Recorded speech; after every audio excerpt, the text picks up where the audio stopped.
الله الرحمن الرحيم. الحمد لله رب العالمين، والعاقبة للمتقين، والصلاة والسلام على خير خلقه محمد وعلى آله وأصحابه أجمعين. باب الورع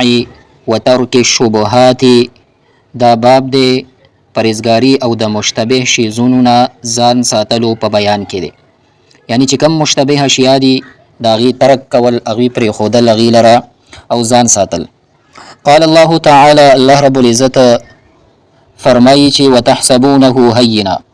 تاسو خدا ډیر معمولی خبره غنئ، وهو وحال دا چې عند الله عظیم، الله جل شانه ته یعنی ډیر ضروری او غټه خبره ده. الله په نسبت باندې دا لوی خبره ده. د دې آیت مبارک تعلق چې دی عائشه صدیقه طیبه طاهره رضی الله عنها مبارکه د حدیث افق سره تعلق دی. یعنی په دې مبارکي باندې چې کوم دروغ تړل شوی وو،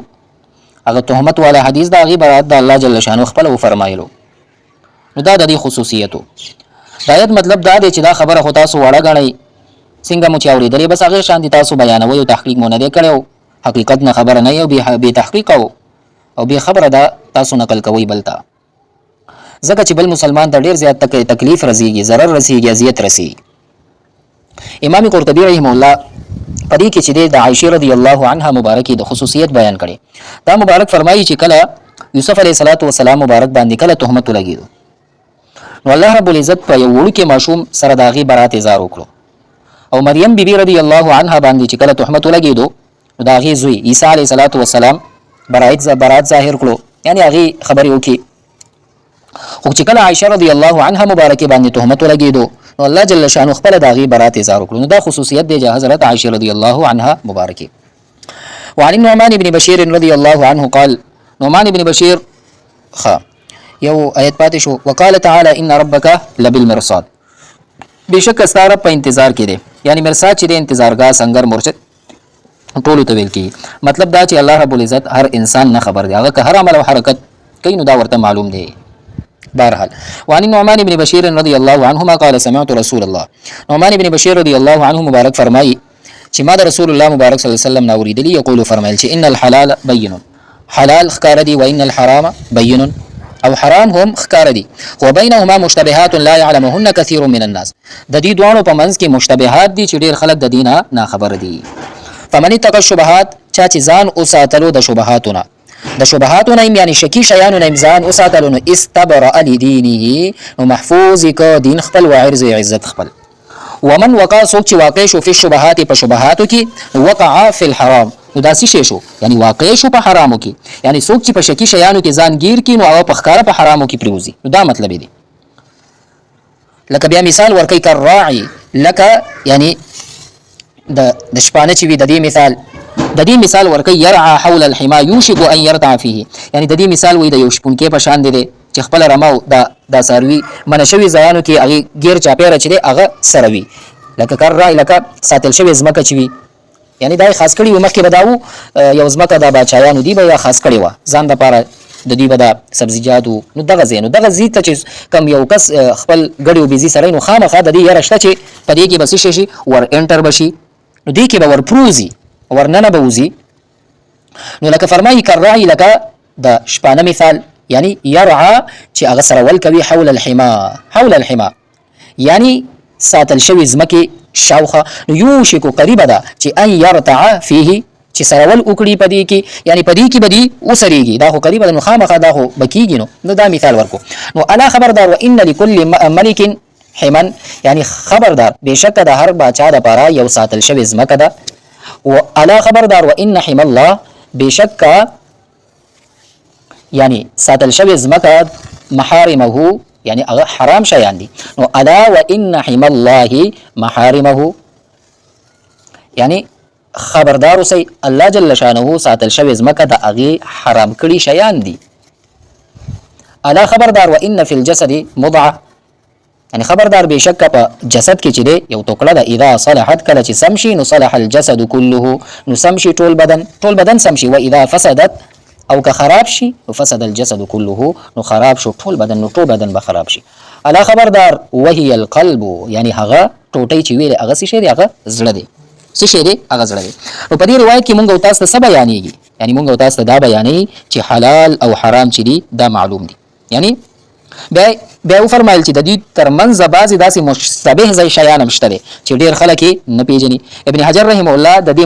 مطلب داسې اغستی دی چې بعضې شیان حلال دي او هغه واضح دي او بعضې حرام دي هغه واضح دي، خو ځینې په دې کې مشتبهات دي چې د دې نه بچ کېدل دا ضروري دي،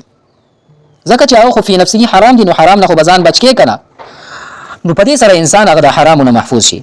او که هغه مشتبه شیان فی نفسه مباح وو نو بیا هم د ښه نیت په وجه تا پرېښودلي دي، نو په دې وجه هم تا ته اجر شته، رب العالمین تا ته اجر او ثواب درکوي. وعن انس رضی الله عنه ان النبي صلى الله عليه وسلم وجد، انس رضی الله عنه مبارک راوی دا حدیث دی چې رسول الله مبارک صلی الله علیه وسلم مندک تمرتن یو خرما په طریق په لاره کې، یعنی رسول الله مبارک صلی الله علیه وسلم د خرما یو ټوکړه په لاره کې چې دا غو مندله، فقال او فرمایل چې لولا انی اخاف ان تكون من الصدقه لاكلتها، کچرته د دې خبرې ویره را سره نه وي چې دا خرما یعنی د صدقې به وي نو ما به دا خوړلې وه. رسول الله مبارک صلی الله علیه وسلم په لاره کې یو خرما وموندله. نو علما چې دی د دې حدیث مبارک نه ډېر زیات هغه مسلې راویستې دي. اول دا چې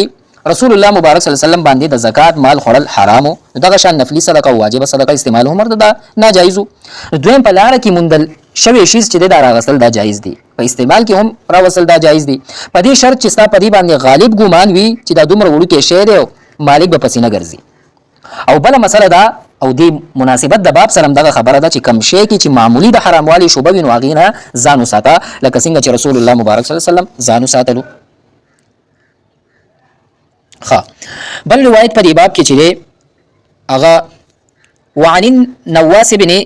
سمعان رضي الله عنه عن النبي صلى الله عليه وسلم قال البر حسن الخلق. نواس بن سمعان رضی الله عنه نه روایت دی فرمای چې رسول الله مبارک صلی الله علیه وسلم او فرمایل چې البر حسن الخلق، یعنی خپل اخلاق دا هم نیکی ده، یعنی دا کامل نیکی ده، یعنی والاثم ما حاک فی نفسک، او ګناه هغه ده چې په زړه کې دی شک واچي، وکرهت او ته بد ګڼې چې ان یطلع علیه الناس، یعنی ته دا بد ګڼې چې نور خلک خبر شي په دې باندې. یعنی دې کې وفرمایل چې والاثم ما حاک فی نفسک وکرهت ان یطلع، او ګناه هغه ده چې په زړه کې دی زه وننیسي او په زړه کې دی وسوسه ورسره پیدا شي او ته دا خبره بده ګڼې چې هسې نه خلک را باندې خبر شي، نو پوه شه چې دا ښه نه دی او بلکې څه شی ده، دا نیکي نه ده بلکې څه شی ده، دا بدي ده، نو ته پوه شه چې دا بدي نه، بس دې نه ځان وساته. بل روایت په دې باب کې وعن وابصة بن معبد رضي الله عنه قال أتيت رسول الله صلى الله عليه وسلم فقال جئت تسأل عن البر. ګورئ دلته واصب بن معبد رضی الله عنه دا فرمایي چې اتیت رسول الله، یو ورځ راغلم رسول الله مبارک صلی الله علیه وسلم ته، فقال رسول الله مبارک صلی الله علیه وسلم وفرمایل چې جئت تسأل عن البر، یعنی نیکی باره کې پوښتنې ته راغلی چې پوښتنه کې، نو رسول الله مبارک صلی الله علیه وسلم ته رسول الله رب العزت چې دی هغه غیب علم ورکړی و، خو علم غیب چې دی هغه جزئی دی، عطایي دی. نو قلت نعم، دا مبارک فرمایي چې ما ورته وفرمایل چې او فقال رسول الله مبارک صلی الله علیه وسلم او فرمایل چې استفتی قلبک، د زړه نه پوښتنه وکړه. البر مطمئنت الیه النفس، ځکه چې نیکی هغه ده چې زړه او ضمیر دې دواړه پرې مطمئن شي، یعنی نفس دې ورسره مطمئن شي، واطمئن الیه القلب، او زړه دې پرې مطمئن شي. یعنی او فرمایل چې البر مطمئنت الیه النفس واطمئن الیه القلب، یعنی نیکی هغه ده چې زړه او ضمیر یعنی دواړه پرې څه شي هغه مطمئن شي، هغه نیکی ده. والاثم ما حاک فی النفس وتردد فی الصدر، او ګناه هغه ده چې په زړه او ضمیر نفس کې د څه شی وي پرې تردد وي، وسوسه پیدا شي. ما حاک یعنی زړه کې د شک وي، وسوسه وي او تردد وي په سینه کې دی. وان افتاک الناس وافتوک، اگر چې د خلکو نه پوښتنه وکړي یعنی فتوا ترې وغواړي، وافتوک او تا ته د عمل کولو فتوا هم درکړي، نو بیا هم نو په دې کې څه شی راغلل؟ رسول الله مبارک صلی الله علیه وسلم سو فرمایل مطمئنت الیه النفس واطمئن الیه القلب، په کومه خبره یا کار چې زړه مطمئن شي، په دې حدیث کې د نیکی او بدی یو لوی علامه مونږ تاسو ته بیان شوی. دا یو داسې واضح دلیل دی چې هر سړی پې پوهېږي، هغه عالم وي او که جاهل وي. نو خلاصه دا چې په کم کار یا په خبره کې د په زړه کې تردد یا شک پیدا شي، نو پوه شه چې دا خبره یا دا کار د شریعت خلاف دی، کم چې داسې نه وي هغه به جایز وي. وان افتاک الناس، اگر چې خلک د جواز فتوا درکړي، او د دې مثال داسې دی لکه یو کس سره چې دی هغه حلال او حرام مال وي، هغه تا ته په زکات کې پیسې درکوي، ستا زړه په دې مطمئن دی چې هغه کس تا ته کمې پیسې درکوي هغه حلالې دي، داسې پیسې اغسل چې دی بیا جایز دي. او که ستا زړه تا ته وایي چې دا پیسې حرامې دي، نو هغه کس که هر څومره تا ته فتوی درکوي او کمې پیسې چې تا ته در کوم دا حلالې دي، نو ته دې ته مه ګوره، د دې پیسو اغستل چې دي دا بیا جایز نه دي. نو دلته نه دا مراد کېدلی شي. نو علما کرامو چې دی د دې حدیث مبارک چې دی هغه تصریح کړی چې دا فتوا د زړه نه واخلئ، نو دا په هغه وخت کې وي چې کله ستا زړه سلیم وي، روغ وي، صحیح نیت والا وي. نن سبا کم دي داسې، یعنی کم نفسانی خواهشات دا ته نه لري، که لري نو بس کنټرول کړي دي وي. نو دا او هر یو نه چې په ګناهونو باندې اخته او مخدم مسه شوی وي، بیا داسې زړه حق او باطل ته حق وایي، او داسې زړه چې دی بیا هغه فتوا اخیستل هغې نه دی پکار. نو کم از کم بیا لږ احتیاط هم پکار دی. خو بهرحال بل روایت په دې باب کې چې دی وعن ابي سروه بکسر السین المهمله ونصبها، دلته چې دی ابي سروه دواړه ویلی شي، په کسرې سره هم او نصب سره هم ویلی شي. نو عقبة بن الحارث رضي الله عنه انه تزوج ابنتا لابي ايهاب بن عزير عزیز. وبخي په دې کې به دا بیان شي چې دوه کسانو خپلو کې څه شی کړی و، هغوی واده شوي و. یو زنانه راغله، هغه ورته ویلې چې تا ته یعنې ستا ښځې ته خو ما پی ورکړي دي. نو دا رسول الله مبارک صلی الله علیه وسلم ته راغی، رسول الله مبارک صلی الله علیه وسلم ورته وفرمایل چې بس هغه خو درته وویلې. نو بیا د دوی دواړو منځ کې چې دی هغه جدایي راغله. ګوره دلته فرمایي ابو سروه عقبه ابن حارث رضی الله عنه نه روایت دی، هغه فرمایي چې ما د ابو ایهاب ابن عزیز لور سره واده وکړو، یعنی تزوج ابنته لابي ایهاب ابن عزیز دې سره. فاتتهم راتن فقالت، نو یو ښځه ما ته راغله ویل چې انی قد ارضعت عقبه والتي قد تزوج بها، ما عقبه او ابو ایهاب لور ته شیدې ورکړي دي. فقال له عقبه رضی الله عنه فرمایل چې ما علمو، ما ته خو پته نشته چې تا ما ته شیدې راکړي دي، ولا اخبر تینی او نه تاسو ما ته د دې واقعې په باره کې څه خبر راکړی دی. نو فرکب دا مبارک سور شو، روان شو د مکینه الى رسول الله صلی الله علیه وسلم، رسول الله مبارک صلی الله علیه وسلم ته، رسول الله مبارک صلی الله علیه وسلم ته روان شو مدینه منورې طرف ته. فساله تپوس وکړو رسول الله مبارک صلی الله علیه وسلم ته، یعنی مسله بیان کړه چې داسې حساب دی، زنانه ونه هغه خو ما ته ویلې چې تا ته مې شیدې درکړي اغلم. نو بیا رسول الله مبارک صلی الله علیه وسلم او فرمایل چې کیف وقد قیل، نو څنګه په نکاح کې ساتي، یعنی کیف څنګه په نکاح، وقد قیل وحال دا چې هغه درته حال بیان کړو. نو په دې باندې چې د عقبه رضی الله عنه مبارک ففارقها عقبته، هغه ښځه پرېښودله، ونکحت زوجا غیره، او بله ښځې سره نکاح وکړه، بله ښځه په نکاح کې واغسته. اوس دلته چې دا رالل چې انه تزوج ابنة لابي ایهاب بن عزیز، ابو ایهاب ابن عزیز لوري په نکاح اغستې وه. په یو روایت کې د دې ښځې نوم ام یحیی بنت ابي ایهاب راغلی دی، خو ابن حجر رحمه الله د دې نوم ښودلی دی او ویلې کیف وقد قیل، دا نکاح به څرنګه وشي، حال دا چې هغه رضاعت شاهدي ورکوي. اوس دلته دا خبره ده ای رضاعت ثبوت دپاره د یو ښځې شاهدي کافي ده، لکه څنګه چې دلته یوه زنانه راغله. نو په دې باره کې چې د مجتهدینو امامانو لکه امام ابو حنیفه رحمه الله مسلک دا دی که شاهدي ورکولو دپاره دوه سړي یا یو سړی دوه ښځې وي دا ضروري دی، خو امام احمد رحم الله مسلک دا دی چې شاهدي دپاره یعنی کافي کېدو دپاره یو ښځه شاهدي هم کافي ده. امام احمد رحم الله استدلال د دې حدیث نه دی چې رسول الله صلی الله علیه وسلم د دې یو ښځې په شاهدي سره د دې سړي او د ښځې ترمنځ هغه نکاح چې وه هغه ختمه کړه. نو امام ابو حنیفه رحم الله د دې حدیث تعلق د احتیاط او تقوا سره دی، هغه فرمایي یا دا چې رسول الله مبارک صلی الله علیه وسلم ته د وحی په ذریعه سره معلوم شوی و چې دا ښځه چې دا کم شاهدي او گواهی چې ورکوي دا حق ده، ځکه نو رسول الله مبارک صلی الله علیه وسلم د دې سړي او د ښځې ترمنځ هغه جدایي راوسته.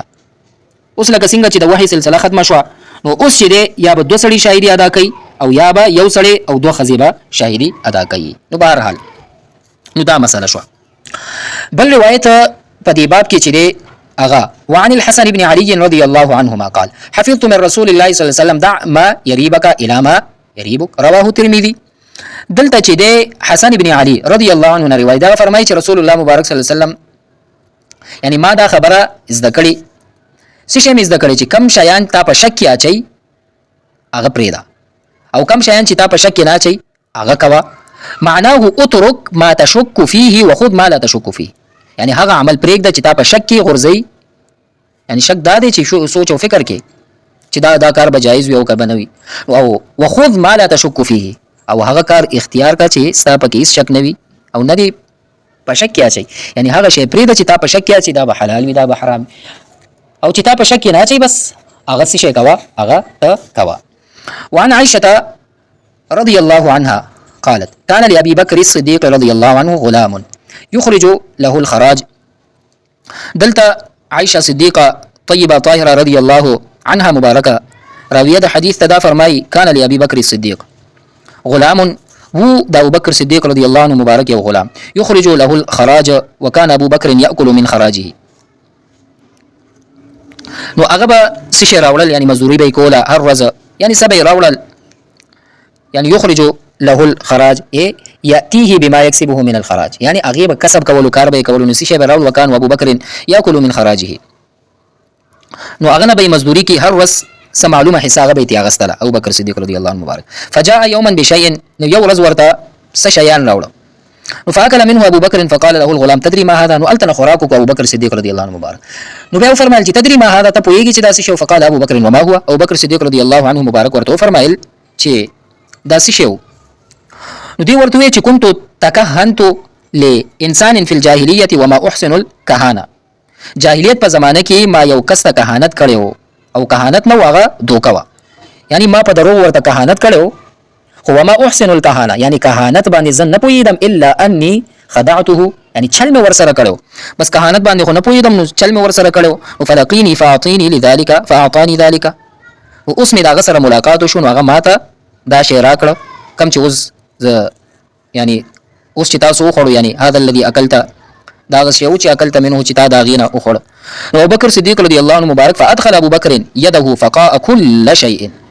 خپل ګوتای خپل خله مبارک کې ورکړه غي داخل کړه نو کې هر یو شی په بطنه چې کم خړلیو هغه ټول دغه کا. الخراج شيء يجعله السيد على عبده يؤديه كل يوم وباقي كسبه يكون له. خراج تی ته ویل کیږي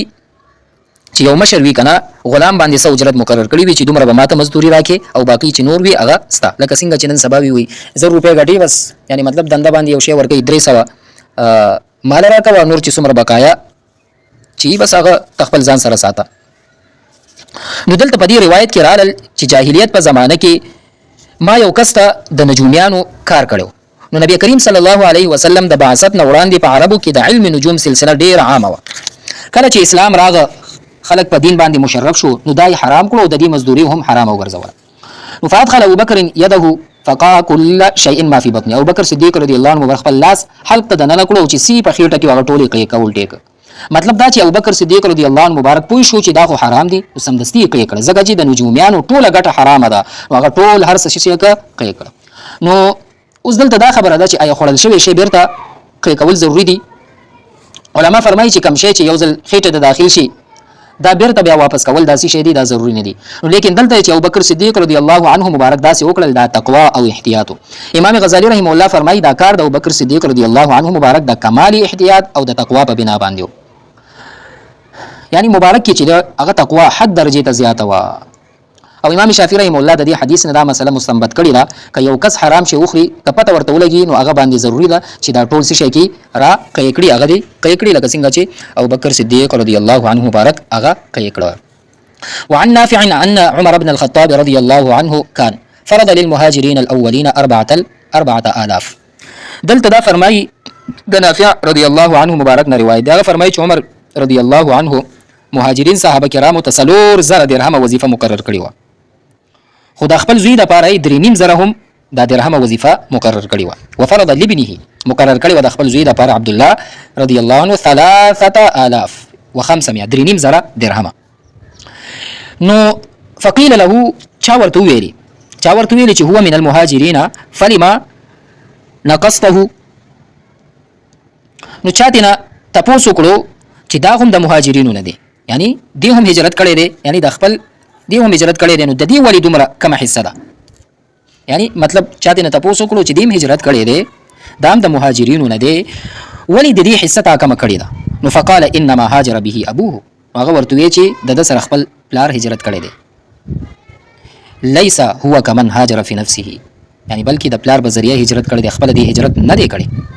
نو عمر رضی الله عنه مبارک چې دی هغه خپل زوی د لپاره 3,500 ورکړي الان کې هغه هجرت کړو او نور صحابه ته چې هغه سلور زری ورکړو. بهرحال دا د دې هغه کمال تقوا او احتیاط. بهرحال بل روایت په دې باب کې چې دی اخرنی روایت دی وعن عطية بن عروة السعدي الصحابي رضي الله عنه قال قال رسول الله صلى الله عليه وسلم لا يبلغ العبد دلته دا مبارک فرمایي چې رسول الله مبارک صلی الله علیه وسلم او فرمایل چې لا یبلغ العبد ان يكون من المتقین بنده تر هغه وخت پورې پرهیزګارانو کې نشي حسابېدلی یعنی لا یبلغ نشي رسیدي بنده ان يكون من المتقین دا چې شي د متقیانو نه حتی تر دې يدع ما لا باس به تر دې چې پرې نه ږدي چې کومو کې چې څه نقصان نه وي حذرا لما به باس د مشتبهات هم پرېږدي چې هغه کې څه شی وي هغه کې نقصان وي نو رسول الله مبارک صلی الله علیه وسلم او فرمایل تر څو چې د ګنا نه بچ کېدو دپاره جایز او مباح شیان پرې ښې نه وي نو په دې حدیث مبارک کې څه بیان شو تر دې چې هغه شیان پرې نږدي په کومه کې چې حرج نه وي نو په دې حدیث کې هم د شکی شیانو پرېښودلو ترغیب دی علما کرامو لیکلي چې په کم کار یا خبره شرعا ممنوع نه وي نو دې ته مباح وایي یعنی د هغې کول جایز وي نو که بیا مباح چې دی دا هم بیا په دوه قسمه دي یو هغه چې د دین یا دنیا فایده وي کم کې چې نه د دین فایده وي او نه د دنیا وي نو داسې شیانو ته لا یعنی او بې فایدې کارونه ویل کېږي نو په دې حدیث کې د داسې شیانو نه هم بچ کېدو ترغیب راغلی انسان ژوند چې دی دا ډېر قیمتي دی او بې قیمته نه دی او بې مقصده هم نه دی دومره قیمتي او مقصدي دی چې لا یعنی او بیکار کارونو کې صرف کول دا هوښیار سړي کار نه دی نو کمعقل به په دې کې خپل وخت صرف کوي نو خلاصه څه شی شوه خلاصه دا چې په سړي کې هغه وخت کمال پیدا کېږي چې کله هغه کارونه هم پرېږدي کم چې شریعت کې هغه مباح وي